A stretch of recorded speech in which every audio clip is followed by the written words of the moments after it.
Hi friends, welcome to my channel. ನಾವಿವತ್ತು ಬೆಂಡೆಕಾಯಿ ಪಲ್ಯ ಮಾಡೋಣ ಅಂತ ಇದ್ದೀವಿ. ಬೆಂಡೆಕಾಯಿ ಪಲ್ಯ ಮಾಡೋದಕ್ಕೆ ಏನೇನು ಬೇಕು ನೋಡ್ಕೊಂಬರೋಣ. ಅದಕ್ಕೂ ಮೊದಲು ನೀವು ನಮ್ಮ ಚಾನಲನ್ನು ಸಬ್ಸ್ಕ್ರೈಬ್ ಮಾಡ್ಕೊಂಡು ನೋಡಿ. ಬೆಂಡೆಕಾಯಿ ಪಲ್ಯ ಮಾಡೋದಕ್ಕೆ ನಾನು ಅರ್ಧ kg ಬೆಂಡೆಕಾಯಿನ ಚೆನ್ನಾಗಿ ನೀರಲ್ಲಿ ವಾಶ್ ಮಾಡಿಬಿಟ್ಟು ಒಂದು ಒಣಗಿರೋ ಬಟ್ಟೆಯಲ್ಲಿ ಒರೆಸಿಬಿಟ್ಟು ಕಟ್ ಮಾಡಿ ತಗೊಂಡಿದ್ದೀನಿ. ಆಮೇಲೆ ಮೀಡಿಯಮ್ ಸೈಜಿನ 2 ಈರುಳ್ಳಿ, 1 ಟೊಮೆಟೊ ಕಟ್ ಮಾಡಿ ಇಟ್ಕೊಂಡಿದ್ದೀನಿ. ಹಾಗೆ ಮಸಾಲೆಗೆ ನಾವು ಒಗ್ಗರಣೆಗೆ ಎಣ್ಣೆ, ಸಾಸಿವೆ, ಉದ್ದಿನಬೇಳೆ, ಕಡಲೆಬೇಳೆ, ಹಾಗೆ ಮಸಾಲೆ ಪೌಡ್ರು, ಅರ್ಧ ಸ್ಪೂನ್ ಟರ್ಮರಿಕ್ ಮತ್ತು ರುಚಿಗೆ ತಕ್ಕಷ್ಟು ಉಪ್ಪು, ಹಾಗೆ ಕೊತ್ತಂಬರಿ ಸೊಪ್ಪು. ಬನ್ನಿ ಇವಾಗ ಹೇಗೆ ಮಾಡೋದು ಅಂತ ನೋಡೋಣ. ಮೊದಲಿಗೆ ಕಾಯಿ ತುರಿ ತಗೊಂಡಿದ್ದೀನಿ. ಹಾಗೆ ಸ್ವಲ್ಪ ಅರ್ಧ ಕಪ್ಪು ಕಾಯಿ ತುರಿ. ಸ್ಟವ್ ಆನ್ ಮಾಡಿ ಒಂದು ಪಾತ್ರೆನ ಸ್ಟವ್ ಮೇಲೆ ಇಟ್ಬಿಟ್ಟು ಪಾತ್ರೆ ಬಿಸಿ ಆದಮೇಲೆ ಒಂದೆರಡು ಸ್ಪೂನ್ ಎಣ್ಣೆ ಹಾಕಿ. ಎಣ್ಣೆ ಬಿಸಿ ಆಗಿದೆ. ಇವಾಗ ನಾವು ಕಟ್ ಮಾಡಿ ಇಟ್ಕೊಂಡಿರುವಂಥ ಬೆಂಡೆಕಾಯಿನ ಇದಕ್ಕೆ ಸೇರಿಸಿ ಫ್ರೈ ಮಾಡ್ಕೊಳ್ಳುವ. ಬೆಂಡೆಕಾಯಿ ಚೆನ್ನಾಗಿ ಫ್ರೈ ಆಗಬೇಕು. ಅದರಲ್ಲಿರೋ ನೋಳೆ ಅಂಶ ಎಲ್ಲ ಹೋಗಬೇಕು. ಬೆಂಡೆಕಾಯಿ ಚೆನ್ನಾಗಿ ಫ್ರೈ ಮಾಡ್ತಾ ಇದ್ದೀನಿ.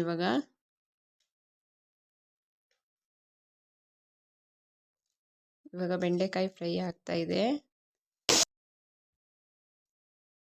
ಇದು ಮಕ್ಕಳಿಗೆ ತುಂಬ ಒಳ್ಳೆ ಹೆಲ್ತಿ ಫುಡ್ಡು. ಇದು ಬೆಂಡೆಕಾಯಿ ಕೊಟ್ಟರೆ ಮಕ್ಕಳ ಮೆಮೊರಿ ಪವರ್ ಜಾಸ್ತಿ ಆಗುತ್ತಂತೆ. ಇವಾಗ ಬೆಂಡೆಕಾಯಿ ಫ್ರೈ ಆಗಿದೆ. ಇದನ್ನ ಎತ್ತಿಟ್ಕೊಂಡ್ಬಿಟ್ಟು ಇನ್ನೊಂದು ಬಾಣಲೆಯನ್ನು ಎತ್ಕೊಳ್ಳೋಣ. ಸ್ಟವ್ ಮೇಲೆ ಇಟ್ಕೊಂಡ್ಬಿಟ್ಟು ಇದಕ್ಕೆ 1-2 ಸ್ಪೂನ್ ಎಣ್ಣೆ ಹಾಕ್ಕೊಳ್ಳೋಣ.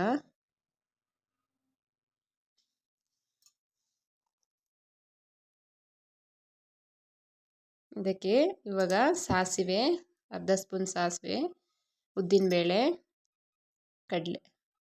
ಕಡಲೆಬೇಳೆ ಎಲ್ಲ ಹಾಕ್ಬಿಟ್ಟು ಚಟಪಟ ಅನ್ನೋದಾಗ 4-5 ಕರಿಬೇವಿನ ಹೆಸರು, ಇವಾಗ ಹಚ್ಚಿಟ್ಕೊಂಡಂಥ ಈರುಳ್ಳಿನ ಇದಕ್ಕೆ ಸೇರಿಸ್ಕೊಳ್ಳೋಣ. ಈರುಳ್ಳಿ ಚೆನ್ನಾಗಿ ಫ್ರೈ ಆಗಲಿ. ಈರುಳ್ಳಿ ಚೆನ್ನಾಗಿ ಫ್ರೈ ಆದ ತಕ್ಷಣ ಟೊಮೆಟೊನ ಇದಕ್ಕೆ ಸೇರಿಸ್ಕೊಳ್ಳೋಣ.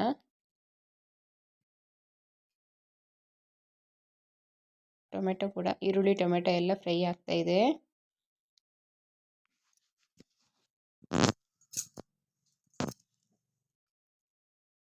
ಇವಾಗ ಸಾಂಬಾರು ಪೌಡ್ರು ನಿಮಗೆ ನಾನಿಲ್ಲಿ 1 ಸ್ಪೂನ್ ತಗೊಂಡಿದ್ದೀನಿ. ಅರ್ಧ spoon turmeric, chilli powder 1 spoon ತಗೊಂಡಿದ್ದೀನಿ.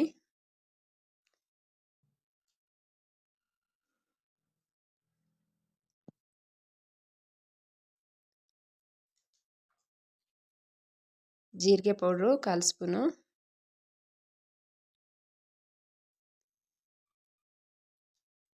ಎಲ್ಲವನ್ನು ಚೆನ್ನಾಗಿ ಮಿಕ್ಸ್ ಮಾಡಿ ಇವಾಗ ನಾವು ಹುರಿದಿಟ್ಕೊಂಡಿರುವಂಥ ಬೆಂಡೆಕಾಯಿನ ಇದಕ್ಕೆ ಸೇರಿಸ್ಕೊಳ್ಳೋಣ.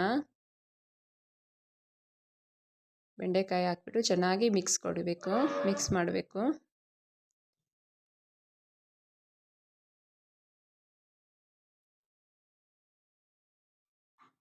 ಇವಾಗ ಚೆನ್ನಾಗಿ ಮಿಕ್ಸ್ ಮಾಡ್ತಾ ಇದ್ದೀವಿ. ಬೆಂಡೆಕಾಯಿ ಪಲ್ಯಕ್ಕೆ ಚೆನ್ನಾಗಿ ಮಿಕ್ಸ್ ಮಾಡಬೇಕು ಇದನ್ನು. ಇವಾಗ ನಾವು ಇಟ್ಕೊಂಡಿರೋಂಥ ಅರ್ಧ ಕಪ್ ಕಾಯಿ ತುರಿನ ಇದಕ್ಕೆ ಸೇರಿಸ್ತಾ ಇದ್ದೀನಿ. ಕಾಯಿ ತುರಿ ಹಾಕ್ಬಿಟ್ಟು ಚೆನ್ನಾಗಿ ಮಿಕ್ಸ್ ಮಾಡೋಣ.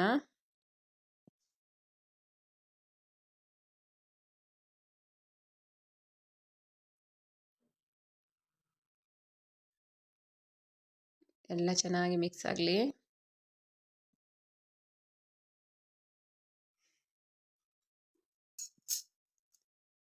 ಇವಾಗ ಒಂದು ಅರ್ಧ ಲಿಂಬೆ ಹಣ್ಣನ್ನು ಕಟ್ ಮಾಡಿ ಇದಕ್ಕೆ ಸೇರಿಸ್ತಾ ಇದ್ದೀನಿ. ಲಿಂಬೆಹಣ್ಣು ಹಾಕಿ ಅದನ್ನು ಕೂಡ ಮಿಕ್ಸ್ ಮಾಡಿ. ಇವಾಗ ಕೊನೆಯದಾಗಿ ಕೊತ್ತಂಬರಿ ಸೊಪ್ಪನ್ನು ಇದರ ಮೇಲ್ಗಡೆ ಹಾಕೋಣ. ಇವಾಗ ನಮ್ಮ ಬೆಂಡೆಕಾಯಿ ಪಲ್ಯ ರೆಡಿಯಾಗಿದೆ. ನೋಡಿ ಹೇಗೆ ಬಂದಿದೆ, ನೋಡಿ ಚೆನ್ನಾಗಿ ಬಂದಿದೆ ನಮ್ಮ ಬೆಂಡೆಕಾಯಿ ಪಲ್ಯ. ಇವಾಗ ಸರ್ವ್ ಮಾಡೋಕ್ಕೆ ರೆಡಿಯಾಗಿದೆ. ಇದನ್ನು ಒಂದು ಪ್ಲೇಟ್ಗೆ ಹಾಕ್ಕೊಳ್ಳೋಣ ಸರ್ವ್ ಮಾಡೋಕ್ಕೆ. ಇವಾಗ ನಮ್ಮ ಕುಸುಬಲಕ್ಕಿ ಗಂಜಿ ಜೊತೆ ಬೆಂಡೆಕಾಯಿ ಪಲ್ಯ ರೆಡಿ. ನಾನು ಕೂಡ ಊಟ ಮಾಡ್ತೀನಿ ಇವಾಗ. ನೀವು ಕೂಡ ಮನೇಲಿ ಮಾಡಿಬಿಟ್ಟು ಟೇಸ್ಟ್ ಮಾಡಿ ಹೇಳಿ. Okay friends, thank you for watching video. Bye bye.